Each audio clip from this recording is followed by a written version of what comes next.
we had a different way of raising our children and of community than what the mainstream society had. And so a judgment was placed there, and kids were scooped. We had lost our mother and were living with our cookum in Fishing Lake. And we were apprehended from there. But when you go back, because we couldn't understand why had we been apprehended. And when we got our files, there wasn't any real protection concern. We were living in a home with our grandmother that was not that big of a home, and there were a lot of children, because she had a lot of children and then the 4 of us. And our standard of living was different. We were placed in, Sharon, what do you call it? The foster home from hell? Yes, in a very, very abusive foster home. And abusive in every sense of the word. Initially, my sister that's not here, her and I were the ones that were initially in the home, and Sharon and Herb were in another home directly beside us, like right next door to us. And we'd always been together up to that point. And so Sharon would be worried about us and come over to try and say, you know, can I see my sister and my sisters? And she wasn't allowed to see us. We weren't allowed to see her. A few years later, the family that they were in were moving, and they weren't being allowed to move with them. So they got moved in with the abusive home. And that was a great day for us, I thought. Yeah. Yeah, because she's right. We used to see, oh, well, Herb and I used to see, he probably doesn't remember, but we used to see Edith and Marty in the window sometimes, and they'd see us, and they'd wave to us, but that pretty well was our only contact with them, being next door. It's just every once in a while we'd wave at them. So we found out that our foster family was moving, who were a great family, by the way. We were taken care of very well, but we were sad to see them go, but more happy that we were going to finally be, reunited with Edith and Marty, and so it was a great day when we moved in. I think within a week we were subjected to the same kind of stuff these girls, had they been able to tell us, might have stopped, could have been stopped right at the beginning. I mean, I don't recall if we were asked by the social workers what it was like there before Sharon and Herb came, but I know Edith was in school and I was still too young to go to school, and they would hide me when she was coming home from school and then chase her around the house and say that they were the social worker, and that if we didn't behave, we were going to get taken away to somewhere worse. So they kind of programmed us and had us in such fear that we didn't dare say anything when the social worker came. And that carried on when Sharon and Herb came, that fear of saying anything. You didn't say anything the few times that we went out with our non-Aboriginal relatives and went on an outing with them. They noticed that we would be very fearful of like if we lost a shoelace, let's say. I know there was one incident where one of us lost our shoelace, and they said they found it very strange how we reacted in such fear. When you're talking about 365 days times 3 or 4 years, you're talking about well over 1,000 incidences that, only we can just say a few. A lot of them were repetitive. They could be very creative in a lot of things that they did. And when we look back at it and we say, well, nobody's going to believe us. Absolutely nobody. I mean, nobody lives like this. They're all going to say that we're liars, and if we tell somebody, they're going to come back to this family, to the parents, and say, guess what these kids told us? And before you know, I mean, in the end, we thought we'd literally be killed. I'm serious, because of such a tattling on them and how they treated us, that was like the ultimate betrayal for them, and that we would get like the ultimate punishment for that. So, it was fear. You're right. It just blossomed into this uncontrollable thing. You didn't know how to handle it at all. It was that conditioning. You are liars, constantly being told that. So, and I know now the workers are to take kids out individually and talk to them. But in the situation we were in, that would have had to have happened ongoing for there to be any sense of feeling like it was safe to say anything. They'd give us 2 squares of toilet paper to go to the washroom with, and brush our teeth with Brill cream, and we used to eat raw potatoes and drink vinegar to stay alive. That's all that was available to us. Because we'd get locked in the house. They'd go away for the weekend, and we'd be locked in the basement for the whole weekend without any food. the washroom that we had to, well, we weren't supposed to go to the washroom at nighttime even. But the washroom wasn't open. It wasn't even a closed-in area. You had your toilet and your sink there. And it was in the same room as one of the abusers. We soon found out that we could use the sewer, have the sewer in the laundry room or whatever. So, so you got to be pretty creative anyways to try and, keep some dignity about you. When the social worker came, then they came out of the closet with these toys, but normally we had none, so we'd make paper toilet little dollies. That's what we'd play with in bed. I don't remember any toys. Honestly, I remember having the toys when the social worker came, and then being devastated when you lost the toys afterwards. There were no surprise visits. So that was the only time we were in the living room in that home. That was the only time we had these specific clothes, nice dresses that we got to wear when the social worker came. Yeah. I remember too in sitting at the different tables or on the floor in the kitchen, not sitting at the table with the rest of the family, eating different food than them. I remember being held over a red hot burner because I'd asked for an aspirin because I was feeling sick one day, and so they says, well, we'll give you an aspirin, you little Indian, and all this type of stuff. That I was going to be a thief because I had long arms, and that live on social services all my life because I was an Indian. And for us, it was a fear daily because we knew that something that we said or did or didn't say or didn't do or a wrong look or maybe you didn't even look, who knows what it was that would cause them to give justification. Yes, now it's time. now we can beat them, or now you can kneel on the kerneled corn with books in your arms and your arms straight out, and literally for like an hour. And if you drop your arms because those books are heavy, they would hit you. I remember being thankful to go to school because I used to go in the lockers and steal the other kids' lunch, and I'd be in class, put your hand up so you can go to the washroom, and when you're out in the hallway and there's no one in there, you steal some kid's lunch, you run to the bathroom, you just wolf it down, you have some food finally. And now I remember learning to steal and stuff like that. It was survival to eat. And it wasn't, for me, it wasn't just that home. I was in a multitude of homes. My life was a living hell as a child, and learned not to trust people, not to love people, not to respect authority, because none of them saved you. I have a real hard time with forgiving. I think that some of that stuff is pretty much unforgivable. When they say, you're going to be like this, I remember saying, no, we're not going to be like that. I'm not going to be an abuser of my children.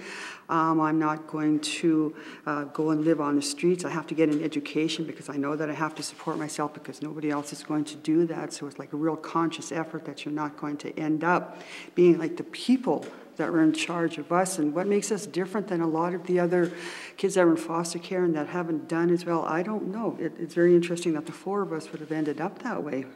Part of my healing journey through this is that I have become a Christian and have learned, because I don't want to have a bitter root and carry the pain of what we'd gone through, have learned to lay that down, and in laying that down, asking for help to forgive those people that had hurt me so, and that had affected my life so much. And it's a journey because it's not something that sometimes is really natural. It's something that part of me is going, I don't think I can forgive. And then I'm saying, I must forgive, I need help to forgive, and asking for that help to forgive.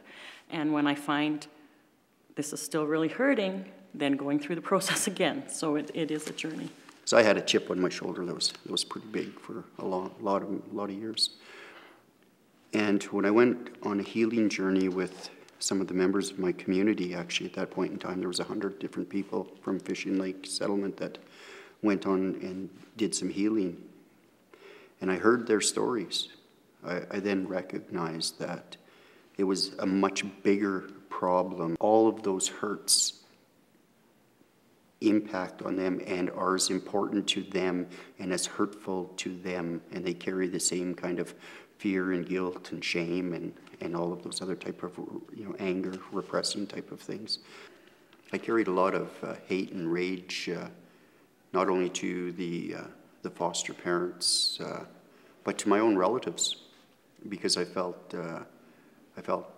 given up on and alienated and all alone, all those types of things. I hated all authority.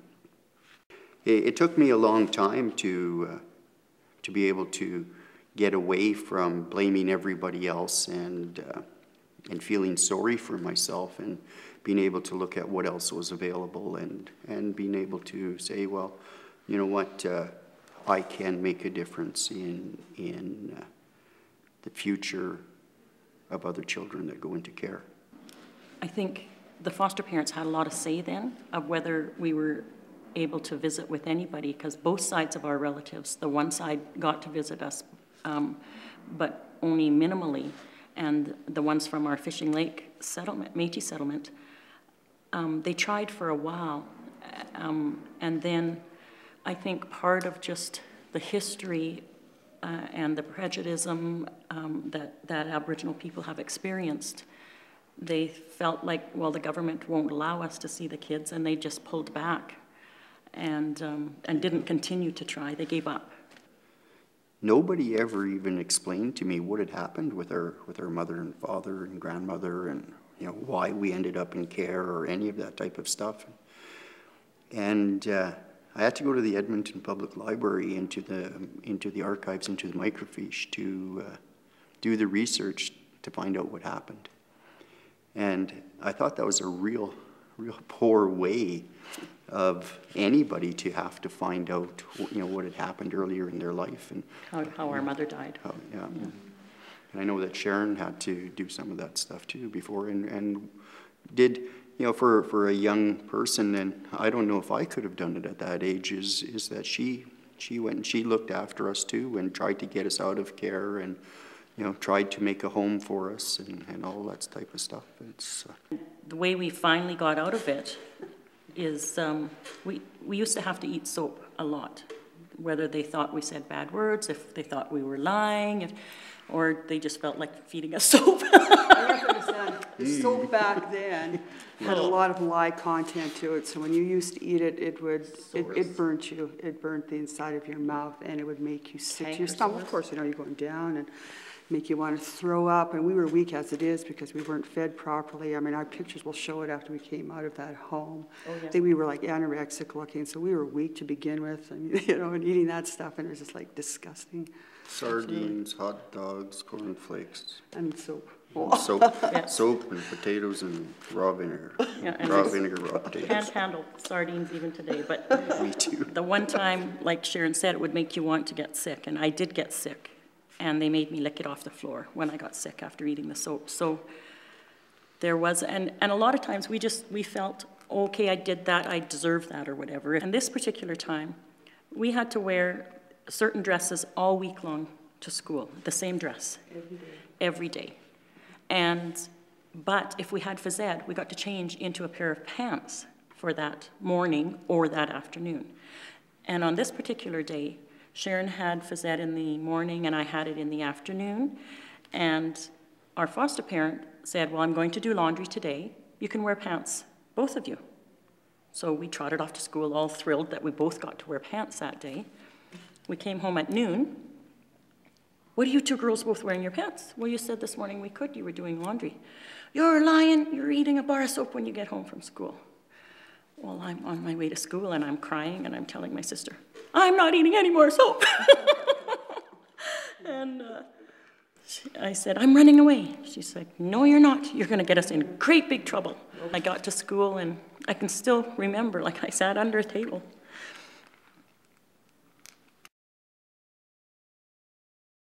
I found it really ironic when I was reading through the files and to see that, and talking with the past foster family who happened to have been a Protestant preacher. I believe he was Protestant. He was Pentecostal. Pentecostal. Mm-hmm. So where they had given their report saying to the child welfare, saying there's problems there, where teachers had said there's problems there, where the nurses had said there's problems there, and yet nothing was done about it. So Yeah. As a matter of fact, the foster herb that Herb is talking about is one that we stayed with next door to Edith and Marty, and of course being neighbors and stuff, you know, I would imagine sometimes you see and hear things, and it's true, they tried to contact social services to say there's something wrong, you should go and investigate, something's wrong with this house, and I guess after a while, they were told to quit calling social services or they'd be charged with harassment, so they quit.